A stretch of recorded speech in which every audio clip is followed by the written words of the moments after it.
In the depths of northern Russia, where winter nights stretch endlessly and secrets lurk in the shadows of Soviet-era apartment blocks, a young woman's desperate pleas for help would go unanswered, in a tragedy that would expose the dark underbelly of institutional indifference. This is the story of Vera Pekala, a tale that begins with promise, but ends in circumstances that would shake a nation's conscience. "Come when you are killed." This cynical phrase, often tossed around as dark humor by Russian law enforcement, would prove to be a chilling prophecy in Vera's case. But before we delve into the darkness that awaited her, let us first understand the vibrant soul whose light would be extinguished far too soon. September 24, 1997, brought joy to the city of Kovo as Vera Pekala entered the world. A child of artistic temperament, she illuminated local stages with her presence in the vocal group KVIOC. Her performances at the Rainbow Festival, where she claimed first place, hinted at a future filled with spotlights and applause. The walls of Lum School echoed with her laughter as she moved through her days, collecting accolades and admiration with equal measure. Behind the scenes, Vera navigated the complexities of a divided family with remarkable grace. Though her parents' marriage had ended, she maintained a delicate balance between two households, finding warmth in both her mother Oksana's home and her father Eugene's new family. These early lessons in diplomatic navigation perhaps foreshadowed her surprising choice to pursue economic security at Kuba State Technical University, turning away from the expected path into performing arts. But fate, with its cruel sense of irony, had different plans. In 2017, Vera's path crossed with Vladislav Canis, a young man whose tragic past cast long shadows over his present. The local community knew his story well. Abandoned by his mother, who chose a new life with another man, and traumatized by witnessing his father's violent suicide with a shotgun. The image of his father's final moments had burned itself into young Vlad's psyche, a wound that time had failed to heal. Their romance bloomed against the backdrop of shared community ties, their parents residing in the same building in Kiselev, their families connected by the invisible threads of small-town life. While many viewed Vladislav through the lens of sympathy, seeing only the wounded boy who had endured too much, Vera's parents harbored deeper concerns. They had envisioned a different future for their daughter, one free from the weight of inherited trauma. Fate, however, had cast Vladislav in a role that would prove devastating. Behind his outwardly charming demeanor lay a young man adrift, untethered by ambition or purpose. This stark contrast to Vera's focused determination and bright prospects created a tension that her parents couldn't ignore. Their attempts to discourage the relationship stemmed not from prejudice, but from an instinctive parental recognition of looming darkness. The relationship itself existed in shadows. Vera, perhaps sensing the need for discretion, maintained a careful separation between her romance and her public life. Her Instagram remained notably devoid of couple photos, while Vladislav, in a telling display of possessiveness, frequently posted romantic images across his social media. This dichotomy spoke volumes about their differing perspectives on the relationship. As friend Kira Igorova would later reveal, the couple's pattern of explosive arguments followed by seemingly peaceful reconciliations painted a classic portrait of a volatile relationship. Yet Vera, protecting her parents from worry, began withdrawing from family gatherings, no longer bringing Vladislav to celebrations or allowing their relationship to be documented in family photographs. The economic dynamics of their relationship revealed a troubling imbalance. While Vera excelled in her studies and looked forward to a promising career in economic security, Vladislav had abandoned his education after the 9th grade. His sporadic employment consisted of odd jobs through acquaintances, while Vera shouldered their living expenses, including their shared dormitory room. In a moment of painful clarity, she confided to her mother that she had come to realize Vladislav's dependency wasn't love, it was exploitation. The situation deteriorated as Vladislav's behavior grew increasingly controlling. His jealousy manifested in strict restrictions on Vera's social life, forbidden from even casual outings with friends. His surveillance became maniacal, following her movements outside their home with an obsessive intensity that raised red flags among those who knew them. Despite Vera's attempts at rational discussion about trust and understanding, the relationship continued its downward spiral. November 2019 brought what seemed like a resolution when Vera finally announced to her mother the words she had long hoped to hear. The relationship was over. Vera relocated to a different dormitory, taking what appeared to be decisive steps toward freedom. Yet according to Mara Tokara, a close friend, Vera maintained a stoic silence about Vladislav, never voicing complaints about their troubled past. This silence, in retrospect, would prove to be not a sign of healing but rather the calm before an approaching storm. In the world of true crime, such moments of apparent resolution often mask deeper, more dangerous currents of obsession and revenge. Vera's story was far from over, and the worst was yet to come. The final act of this tragedy began on January 13, 2020, when 23-year-old Vera Pekala made what should have been a routine decision to collect her belongings from Vladislav Kanas's apartment at 28 Leningradsky Prospect. The evening began at approximately 6 p.m., with Vladislav orchestrating what appeared to be a calculated manipulation. A romantic dinner, carefully set table and flowing alcohol. While Vera maintained her composure with minimal drinking, Vladislav consumed shot after shot, his behavior deteriorating with each glass. Throughout the evening, Vera maintained a lifeline to the outside world through voice messages to her friend, documenting what would become her final hours. In a chilling development, Vladislav began intercepting these communications, using Vera's phone to send messages attempting to isolate her from potential help, insisting that her friend shouldn't come to check on her.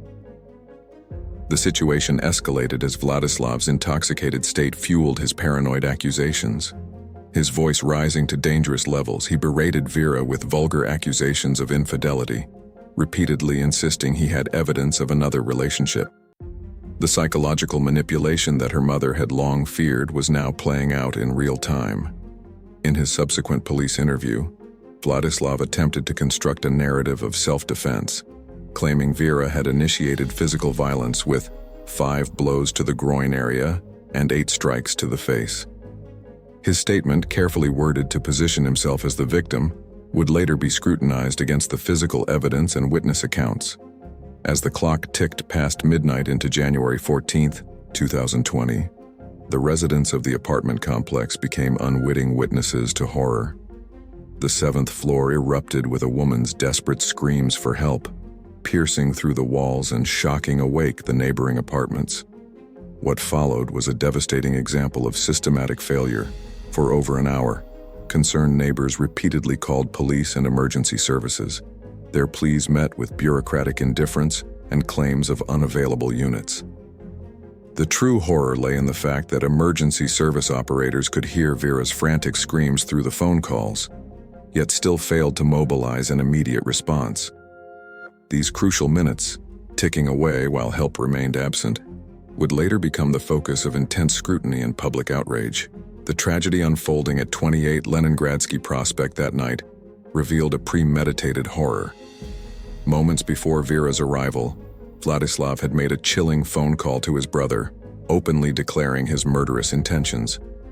Though his brother rushed to the scene, he found himself helpless before a locked door, forced to listen as a woman's screams emerged from within.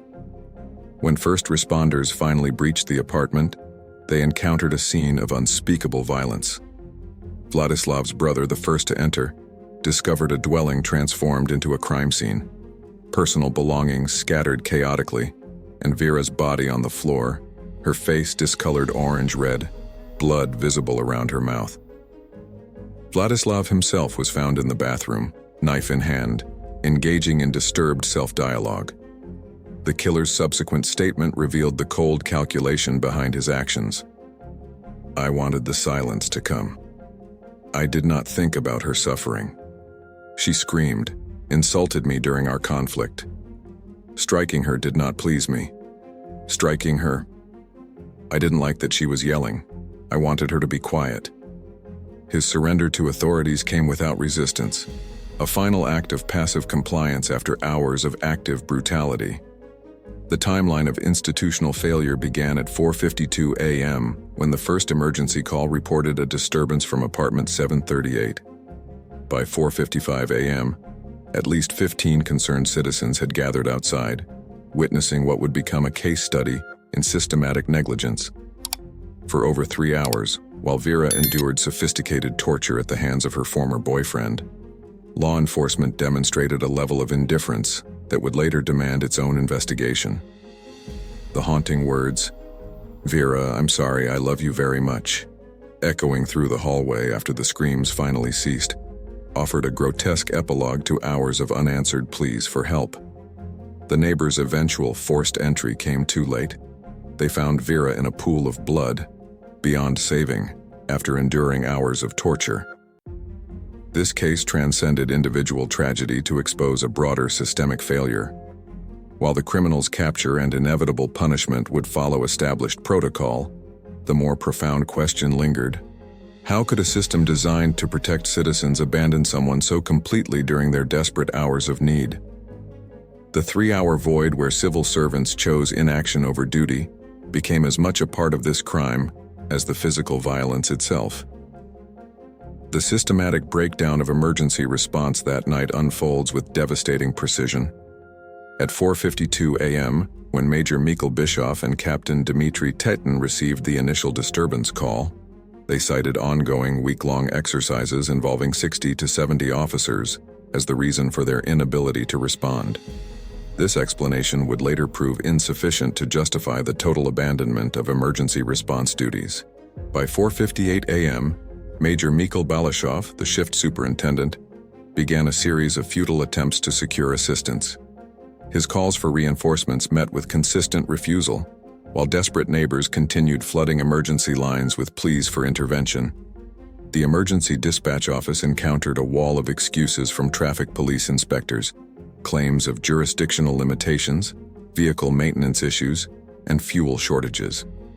At 5:10 a.m., in a decision that would later demand explanation, Major Balashov prioritized dispatching units to investigate the discovery of a deceased elderly man, while Vera's screams for help continued echoing through Leningradsky Prospect.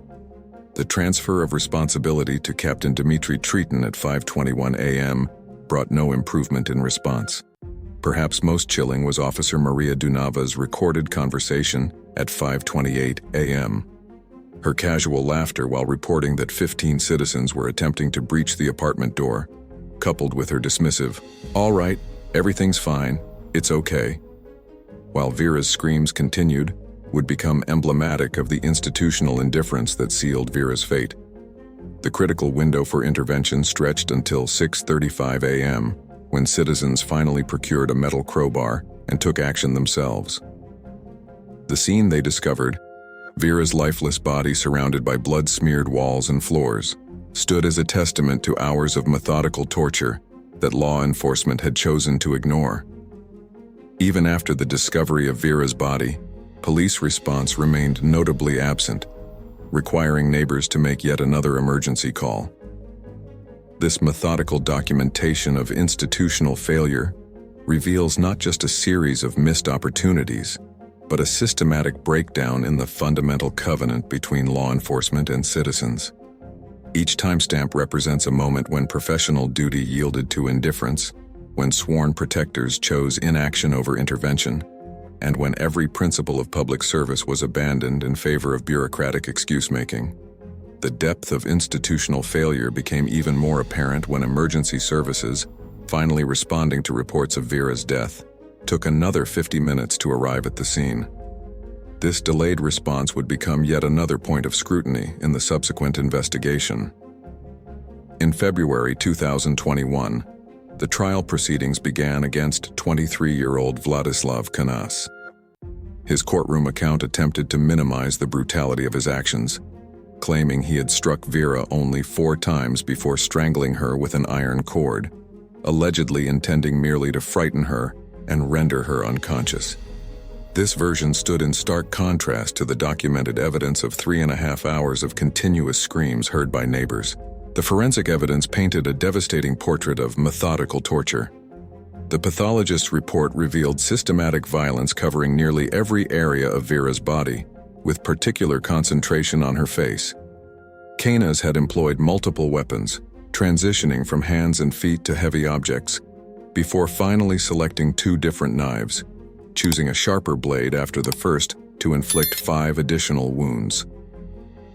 The duration and progression of injuries confirmed what neighbors had heard. This was not a crime of sudden passion, but a deliberately prolonged act of torture. The case gained significant public attention, leading to a crucial reclassification of charges. Canas now faced prosecution under Part 2 of Article 105 of the Russian Federation Criminal Code, addressing murder with particular cruelty. The institutional response also widened, with charges expanding beyond the initial 2 officers to include 3 female police dispatchers who had dismissed Vera's cries for help. Even in death, the extent of Vera's suffering could not be fully concealed. Despite extensive mortuary preparation and strategic choice of clothing, the evidence of brutal abuse remained visible at her funeral. The haunting reality of her final hours led the investigative committee to launch additional proceedings against Major Mikhail Bischoff and Captain Dmitry Triton under Article 293, addressing criminal negligence. The systemic failure extended beyond individual actors to reveal deep institutional rot. When law enforcement officials received clear evidence of ongoing violence, a young woman's desperate cries for help echoing through an apartment building, their response demonstrated not just negligence, but a fundamental breakdown in the social contract between citizens and those sworn to protect them. The case of Vera Pekala stands as a stark reminder of how institutional indifference can become an active participant in tragedy. While Vladislav Canas wielded the weapons that ended Vera's life, the system's failure to respond to her desperate pleas made every minute of her suffering possible. The legal proceedings revealed troubling complexities in both the prosecution of Vladislav Canas and the police officers who failed to respond. Major Bischoff and Captain Triton maintained their innocence, citing their investigative team's presence at another location where they had discovered a male corpse. Their defense relied heavily on logistical explanations, particularly the claim that patrol vehicles had exhausted their fuel supplies hours before the emergency calls from Leningradsky Street began. Despite the case's high profile and mounting pressure from human rights activists, the officers initially remained on active duty through early March 2021. Their refusal to cooperate with investigations highlighted a pattern of institutional resistance to accountability. In July 2022, the Kovo court delivered its judgment on Vladislav Canas, sentencing him to 17 years in a strict regime colony, significantly less than the prosecution's requested 23 years. The court also ordered compensation of 1.5 million rubles to Vera's parents. The unexpected reclassification of charges to a less severe category stunned the victim's family. An unofficial explanation from the prosecutor's office suggested a disturbing metric. The threshold for special cruelty required at least 100 stab wounds, a bureaucratic standard that seemed to minimize the prolonged torture Vera endured. Canas's final statement to the court maintained his stance of deflecting responsibility, claiming provocation by the victim and denying any intent for a tragic ending. Vera's father interpreted the relatively lenient sentence as a strategic decision, influenced by the ongoing investigation into police negligence. The summer of 2023 brought closure to the police negligence case, with 5 officers receiving notably light sentences. Major Mikhail Balashov, Captain Dmitry Tson, and dispatcher Maria Pomara received 2-year suspended sentences, while dispatchers Maria Duna and Kristina Udinsa received 18-month terms. However, the most controversial development emerged in 2023 when information surfaced about Vladislav Canas's potential pardon. His deployment with troops in Ukraine opened an unexpected path to early release, a possibility that Vera's mother discovered through a photograph of the convicted murderer in military service. This final twist transformed what began as a tragedy of domestic violence and institutional failure into a broader commentary on justice and accountability in modern Russia. The potential early release of a man who tortured his victim for hours while those who failed to prevent the crime received minimal punishment, raises profound questions about the value placed on human life and the true meaning of justice in a system where bureaucratic metrics can override human suffering. The final chapter of this tragedy took an unexpected turn when Vera's mother discovered a photograph of her daughter's killer in military uniform on the internet. Upon inquiry to the Federal Penitentiary Service, it was confirmed that Kanaz had been transferred to the GSON in Rostov region in April, where he apparently signed a military contract. By autumn, the devastating news reached Vera's parents. Kanaz had received a presidential pardon, which not only secured his release, but also expunged his criminal record. The financial implications of this decision initially caused confusion. While it appeared that Kanaz would be released from his obligation to pay the family compensation, the Federal Penitentiary Service later clarified that payments were merely suspended during his military service, not eliminated entirely. May 2024 brought another disappointment for Vera's family. The Ministry of Internal Affairs officers whose negligence contributed to the tragedy were ordered to pay only 700,000 rubles in compensation, a mere tenth of what the victims had originally sought in their claim. This case raises profound questions about societal responsibility and the culture of non-intervention. Modern society's reluctance to respond to obvious distress signals stems from various fears: fear of misinterpreting situations, fear of becoming entangled in others' domestic disputes, and perhaps most troublingly, fear of personal consequences for attempting to help. Yet, as this case demonstrates, the alternative, remaining a passive witness to tragedy, carries a far heavier moral burden. The case of Vera Pekala has become part of a larger narrative about domestic violence, joining a growing list of tragedies that have prompted calls for stricter legislation and enforcement. Yet the current reality presents a troubling paradox. While Vera's family continues to navigate daily life without their daughter, both her killer and those who failed to prevent her death walk free. Kanaz's participation in military operations, framed as atonement through blood, raises complex questions about justice and redemption in modern society. The institutional response to this case, from the initial failure to intervene, through the legal proceedings to the final pardoning, reveals deep systemic issues in how society addresses domestic violence and institutional accountability. While the law may provide mechanisms for killers to seek redemption through military service, it offers little solace to families left to reconcile with irreversible loss.